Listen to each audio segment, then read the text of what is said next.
Join me, Bill Curtis, for Episode 2 of Secret Intelligence.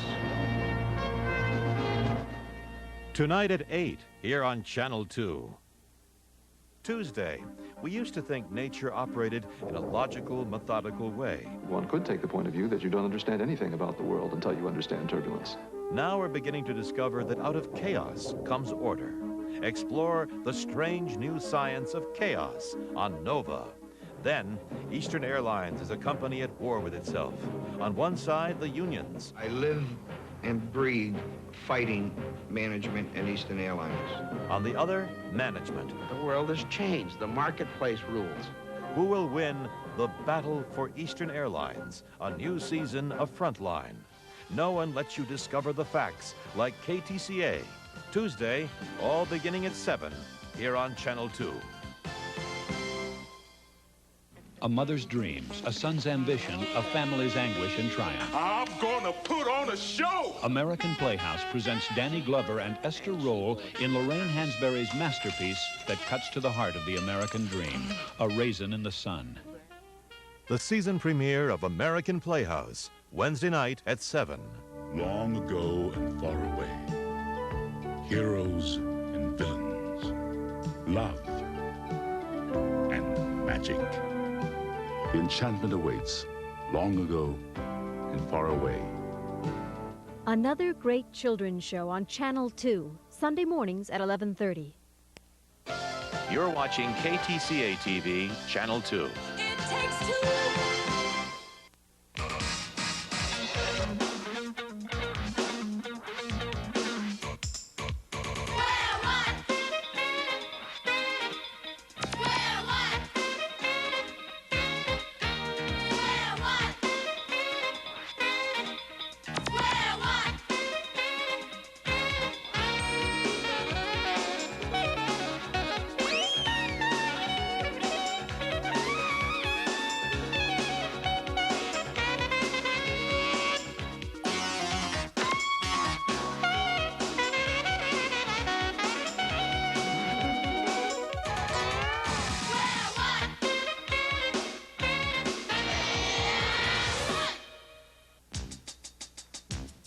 Time for the game show where the answers to the questions come from you, kids at schools all over the country. Time for Piece of the Pie. All right, thank you. And welcome to Piece of the Pie. I'm Reggie Cathy, and this is Piece of the Pie. And now I'd like to introduce you to the host of our show, Mr. Apple, Cherry, and Lemon Meringue, Mr. Pie Man himself, Chris Franco. Hey! You meringue, Reggie? Hi, everybody. I'm Chris Franco, and welcome to Piece of the Pie. At this time, I'd like to introduce a peach of a guy, the Pied Pie Man himself, Arthur Howard! Arthur! A peach of a guy. Well, if you need me, I'll be behind the pie. Okay, that's good to see you, Arthur. We're gonna have a terrific game. I'd like to introduce our contestants right now. On this side, we have got Danny. Welcome, Danny. Kathleen, and their team captain, Michael. Ladies and gentlemen, presenting the red team today on Piece of the Pie. Welcome, red team. And they'll be playing against, on this side, we have Kay-Sue. Welcome. Nick. And the team captain, Monique. It is Monique's birthday, ladies and gentlemen. Let's have a round of applause for the yellow team. Happy birthday, happy birthday. Listen, I want to tell you how we play Piece of the Pie. We asked questions of kids all over the country. It's your job to guess their top 5 answers to one of those questions. Now, when you get an answer right, you'll get a piece of the pie for that answer's percentage, and we'll post it right here on the pie chart.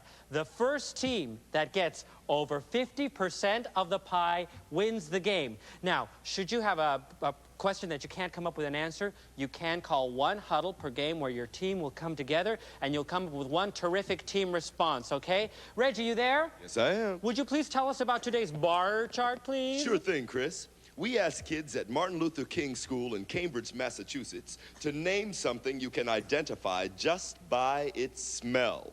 They gave us 9 different answers. It's your job to tell us the top 5 answers on today's Piece of the Pie. Remember, Name something you can identify just by its smell. Back to you, Chris. Okay. Something you can identify by smell. Okay. Well, the red team won the toss, which means that we're going to start with Danny. Hi, Danny. Hi. How's your nose working? Fine. Fine? Okay, good. Well, the question was to the kids at Cambridge, Massachusetts, at Martin Luther King School, rather, not a high school, something that they could identify just by its smell. What do you think they might have said, Danny? Food. Can you get more specific, please? Pizza. Pizza! Excellent! In fact, that was the most popular answer. The red team starts off the game by getting a big 26 percentage points. Wonderful answer, Danny. Okay, yellow team. Hi, Kesu. Hi. What do you say? Something you might identify by smell. There's a lot of stuff. We've already gotten pizza. My mom's fried chicken. Your mom's fried chicken. Very good. In fact, the answer is Keisu's mother's fried chicken. That must smell all over the place because the kids in Massachusetts even smell it. No, the answer was meat. This takes up any other meat answers, kids, okay? So you can't say other versions, including hot dogs or any other meats. You get 12 percentage points. Wonderful, Keisu, and thank your mom for that. Hi, Kathleen. Hi. Okay, we're looking for something that can be identified by its smell. What do you think, Kathleen? Spaghetti sauce. Spaghetti sauce? Ooh, I'm sorry. That doesn't mean it wasn't a good answer. It just means it wasn't in the top 5. We're looking for the 5 most popular answers, okay? Okay, we're going to Nick. Hi, Nick. Good. Good? What's up? Good, what's up? Nothing much. The pie shop is up. What do you say, Nick? Gas.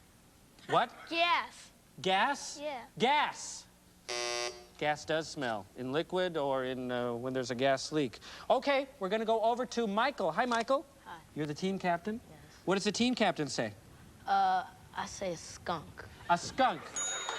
Wonderful answer. In fact, 19% of the top 5 answers were skunk, and now the red team has a percentage point of 45. They're ahead by a nose. They're ahead by a nose. I get it. Arthur, you are too cool. Okay, we are moving to Monique. Hi, Monique. Your team has 12 points. We need a really good answer. What do you say? Huddle. She's going to huddle.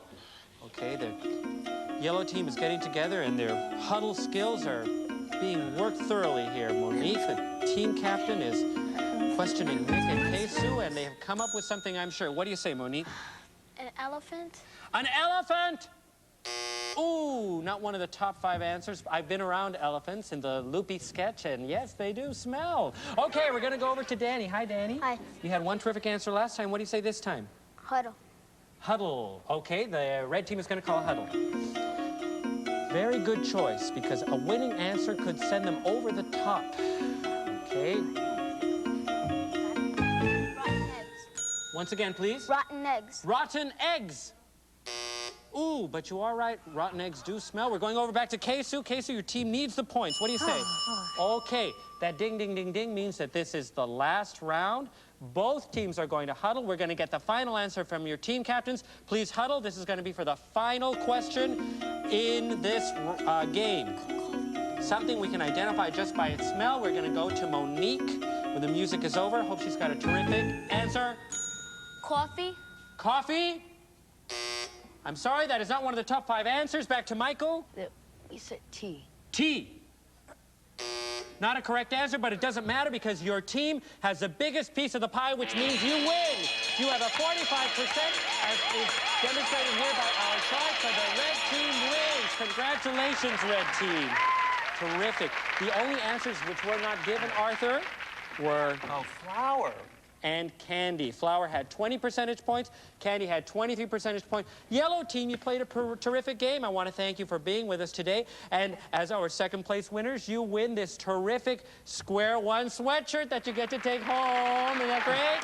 For your birthday. And for the red team that won, we get this beautiful square one pullover sweater. Each one of you will get one of those. And it's not your birthdays, but you get it anyway. Congratulations to both teams who played terrifically. Your noses are smelling everything great. And I want to welcome you all once again, even though we're leaving, okay? See you next time on Piece of the Pie. I got so excited, I almost forgot. Bye. Welcome.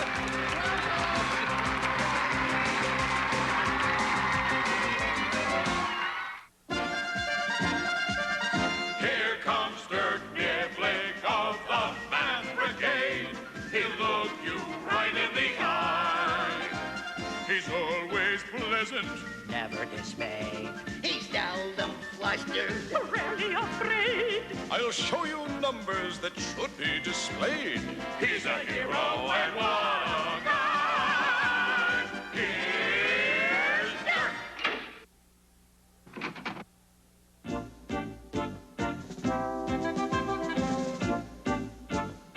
So, there you are, you little math thieves. Caught you, didn't I? Good. You're just in time for another exciting math-isode of Dirk Niblick and the Math Brigade. Complete stories done in limited animation. Today's exasperating episode entitled Do Not Fold Spindle or Tape begins with our hero working on a mathematical supposition. Aha! My proof proves to be the proof of the pudding as far as Fermat's last theorem is concerned. I have proved that it was definitely Fermat's last theorem. A phone call. It could be from the President of the United States. It could be an ex-governor of Arizona trying to sell Dirk a used car. Hello, Dirk Niblick of the Math Brigade. Or it could be his mother. Hello, Mommy dearest. I haven't heard from you in nearly 8 minutes. What's that? You say you just got back from a baseball game. Oh, I didn't realize you were a fan of our national pastime. You're not. You just like baseball. I see. You say your team won the game 7-0. They whitewashed their opponents, did they? Hung the old horse collar on them, bageled them good, shut them out without a run. What's that? Your team scored 7 runs without a single player touching home plate? Mother, that's well-nigh impossible. No. Of course I'm not calling you a liar, mother of me, but it's hard to believe a baseball team could score 7 runs without a single player touching home plate. Just a moment, Mommy dearest. There's a tapping at my chamber door. What's that you're muttering, Mutter? 'Tis some visitor rapping at my chamber door, only this and nothing more. Well, you're probably right, but I'd best answer it. Hello, Dirk. Remember me? I'm Roy Tire Damage. Where was you? I was right here. We were roommates in college. Of course. Roy Wrong Way Tire Damage, star athlete at our college. Where was university? That's right. We were the fightin' Where Was Yous. As I recall, you got your nickname when you intercepted a pass in the Rose Bowl, got turned around and backed all the way down the field, scoring a touchdown for our opponents. Yes, and causing severe thorn damage to my rubber cleats. That's right. Well, what can I do for you, Wrong Way? May I come in? Certainly. Come in, sit down, Wrong Way, and take a load off your cleats. Thank you. What's that? Oh, that's my mother. Gee, she looks just like my telephone. Oh, I mean, she's on the phone. You have a very tiny mother. Mother, I'll have to call you back in a few minutes. Now then, Wrong Way, what can I do for you? Well, Sir Lieutenant, you were always pretty smart in school, especially in mathematics. Oh, well... Don't be modest. You even helped me through a couple of tough classes. Remember? Oh, I guess perhaps. You even showed me how to print my name. Did I really? Uh-huh. And on the test, I got 60% of it right. I'm sure you didn't come here to wool gather, Wrong Way. No, I didn't. I came because I just bought some blank audio tape cassettes. Blank cassettes, eh? Don't tell me you came here to listen to them, right? No, I bought them to record my thoughts, and I think the man who sold them to me cheated me out of my money. And as the 2 old college roomies talked, in another part of town, this scene was being played out on the canvas of life. Let's have the deal once again. I said, you may buy 3 tapes at 60 minutes each for $3.95, or 2 tapes of 90 minutes each for $2.95. Very well. I'll have the 2 90-minute tapes. I wouldn't if I was you, Toots. 3 60s is a much better deal. It is? Would I kid a dowager? And back in Dirk's HQ, Wrong Way Tire Damage was just concluding his story.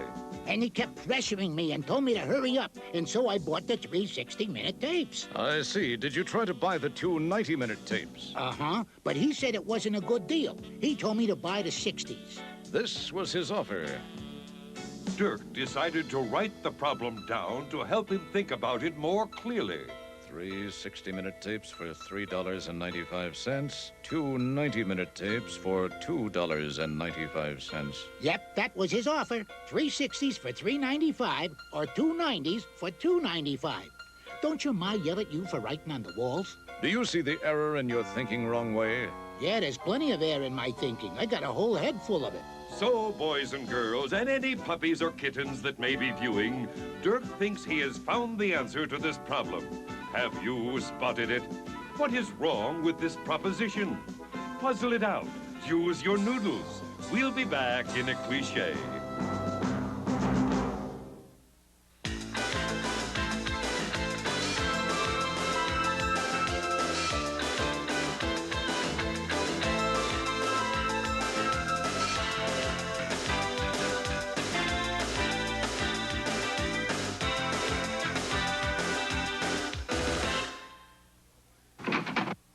Wrong Way, let's pay a visit to your tape-selling friend. Okay, I'll walk with you. Let's take my car. As our hero and his friend drove to the site of the tape sale, Wrong Way said, You know, Lieutenant. Wrong Way, you don't have to call me Lieutenant. Okay. You know, Sergeant, writing backwards gives one a sense of deja vu.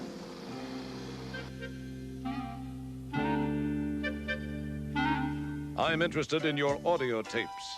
Word of mouth is spreading. Now, open mouth is spreading. I'd like to buy 2 90-minute tapes for $2.95. You'll get a much better deal if you buy 3 tapes. 3 is better than 2. Not necessarily, and I want to buy 2 90-minute tapes. Well, the truth is I'm, out of 90-minute tapes. Yes, the truth is you never had any 90-minute tapes, did you? Well, actually... This is bait-and-switch advertising, and it's unethical. Perhaps, but it's profitable. What's bait and switch mean, Corporal? They use a good deal as the bait to get you interested. And then they switch the deal at the last minute. That's how it works, all right. 3 60-minute tapes give you a total of 180 minutes of recording time. That's the same amount you get from 2 90-minute tapes, 180 minutes. Right, only he didn't have any 90-minute tapes to sell you. You're a bad person, Mr. Blank Audio Cassette Salesman. I'm semi-ashamed.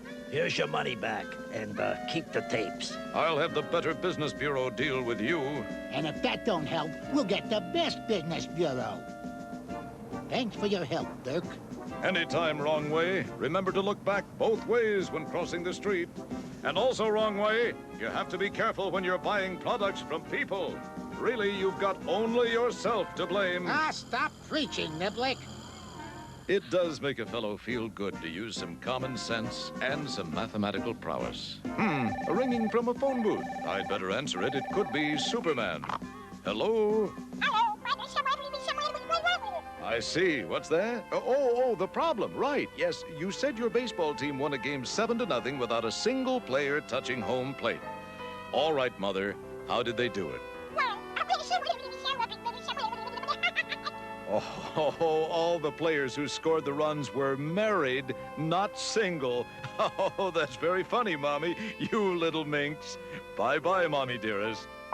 Satisfied that he had done a pretty zippy job, Dirk decided to take the rest of the day off and hide.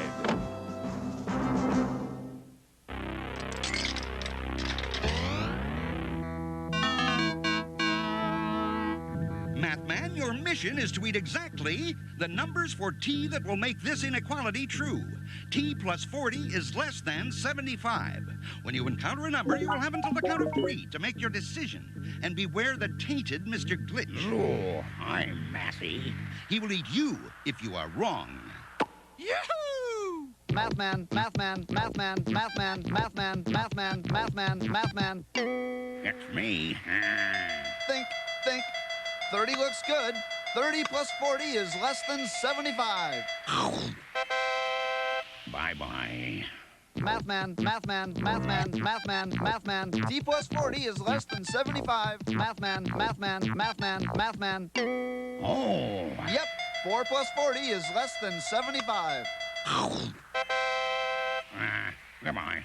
Mathman, Mathman, Mathman, Mathman, Mathman. T plus 40 is less than 75. Mathman, Mathman, Mathman. Hello. No, 40 plus 40 is 80. Oh. Mathman, Mathman, Mathman, Mathman, Mathman, Mathman, Mathman, Mathman, Mathman. Congratulations, Mathman. You have eaten all the numbers on the board that make this inequality true. Play a free game. Free game, and I deserve it. I've been meaning to ask you, where'd you get that stupid helmet? The story you are about to see is a fib, but it's short. The names are made up, but the problems are real. It was Monday, 9:43 a.m., and it followed a weekend that was so laid back, even jaded Angelinos had to sit up and take notice.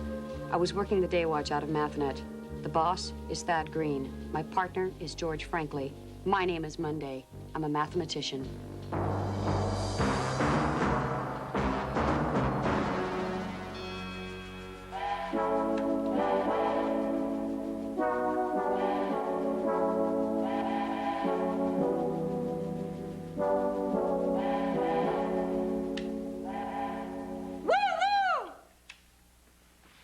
Morning, Casey Jones.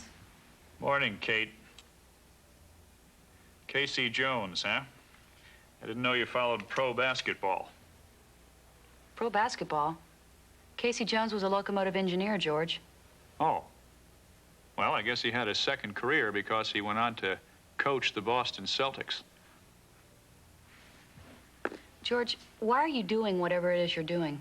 I'm building an HO gauge model train. It's for my brother's little boy. Your nephew? Yeah. I guess that would make him my nephew. It's a beauty, isn't it? Beauty. Of course, you probably don't appreciate it because you were never a little boy. You know, when you were younger. I mean, you were probably a little girl. Little girls don't play with trains. But they play with, you know, dolls. George, I had an electric train when I was a kid. Really? I also had a baseball glove and a hockey stick. Boy. Wish I'd lived next door to you. We could have played together. Did you say this was an HO what? HO gauge. It's a scale used to make model trains. This caboose is 1/87th the size of a real one. You can't get away from mathematics even when you're relaxing, can you, George? Guess not. Busy time, crime-wise. The criminals just haven't learned their lesson. Lesson? Crime does not pay, Kate. Mathmat Monday. Do we solve mysteries? Yes, we do. Do you have a mystery? I see. Uh-huh. What's the address? We'll be right there, Walter. A mystery, Kate? That was a young man named Walter Trepling. Uh-huh. What's his problem? His mansion is haunted. Let's roll.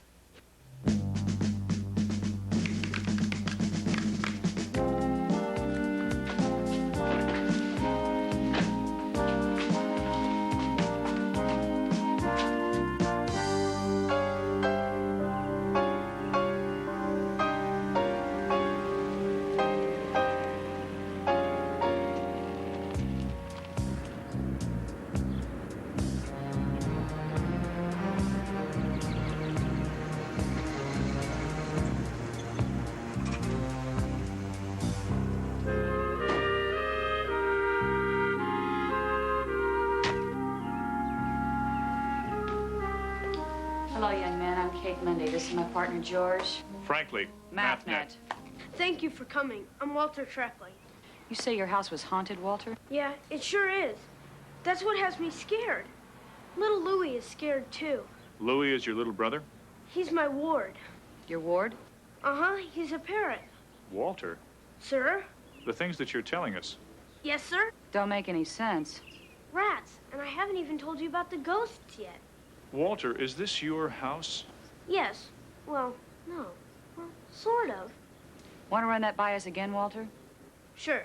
See, I live next door. But ever since Mr. Tissue died, I've been taking care of little Louie. He actually owns the house. Little Louie, the parrot, owns this house? That's right. Mr. Tissue left it to him in his will. Who is Mr. Tissue? Roscoe Fatty Tissue. With the old vaudeville comic and semi-famous film luminary? That's right. When he died, he left the house to his best friend, little Louie, and he made me little Louie's guardian. You're guardian of a parrot? Yep. Of course, my folks are my guardians, but I come over 2 or 3 times a day to feed little Louie, talk with him, water the flowers out front, and I just hang out. We run lines, do shtick, warble a few songs. Would you like to meet little Louie? More than anything in the world. Come inside. Roscoe Fatty Tissue was a pretty famous comic in the old days, but he had retired and had not been active in show business for some time. The house stood as a silent tribute to the funny man. Mr. Tissue didn't have a family, except me. I was like family, you know, his friend, and I used to come over and listen to him talk about the good old days. Then he and little Louie would perform. Sometimes I'd read stories to them. This is where little Louie lives. Wow. Does he ever live? Look at this stuff, Kate. Pretty impressive, all right. It's a grand piano. That's incredible. Does that work? Oh, sure, everything works, and it's all to perfect scale. It's all 1/12.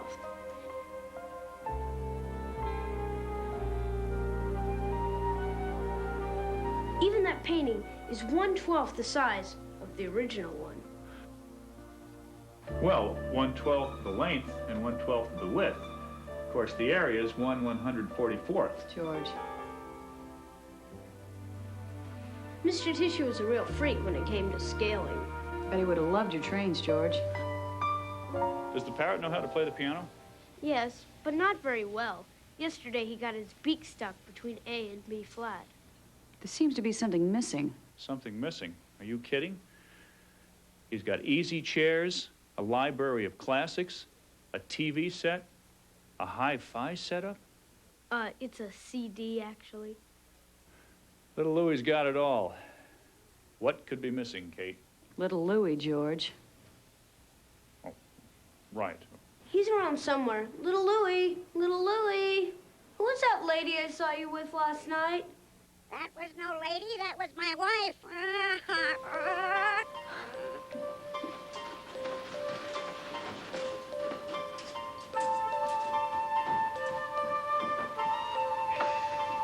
Hello, little Louie. Hello, Wally baby. Heard any good ones lately? That's how we greet each other every day, Ms. Monday. He knows every routine Mr. Tissue ever did. He loves jokes. I had a friend who was so fat when he sat around the house, he sat around the house. You may not have heard this one. 1, 1, 2, 3. George. Walter, this is all very interesting, but what has it got to do with ghosts and haunted houses? That just started 2 weeks ago. When I come over at night to tuck little Louie into bed, I've been hearing these eerie sounds and moans, and somebody moving around upstairs. Walter, have you checked this out? Well, not really. You see, I tell myself there are no such things as ghosts. And you're right, Walter. But sometimes I don't believe myself. I don't stand a chance with a ghost like you. Well, Walter, all I can say about your ghost is... It sounds like...